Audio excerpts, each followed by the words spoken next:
نحمدہ ونصلی علی رسولہ الکریم اما بعد۔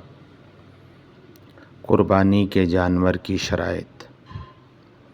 واضح رہے کہ شریعت مطہرہ میں قربانی کے جانور کی قربانی درست ہونے کے لیے ان کے لیے ایک خاص عمر کی تعین ضروری ہے، یعنی بکرا، بکری، دمبا، دمبی، اس کی عمر 1 سال ہونا قربانی کے لیے شرط ہے۔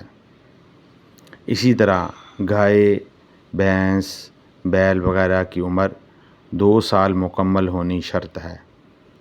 اسی طرح اونٹ اور اونٹنی وغیرہ کی عمر 5 سال مکمل ہونا شرط ہے۔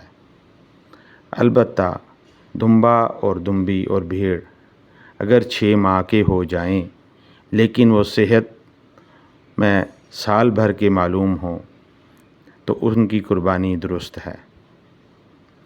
نیز اگر عمر مکمل ہو، مثلاً بکرا، بکری، دمبا، دمبی میں 1 سال، گائے، بھینس، بیل میں 2 سال، اونٹ، اونٹنی میں 5 سال، لیکن ان کے دانت نہ نکلے ہوں، جسے عرف میں دھوندا کہتے ہیں، لیکن عمر کا تعین یقینی ہو کہ یہ اتنا اپنی عمر مکمل کر چکے ہیں تو ان کی قربانی شرعاً درست ہے۔ پکے دانت نکلنا ضروری نہیں بلکہ مدت پوری ہونا شرط ہے۔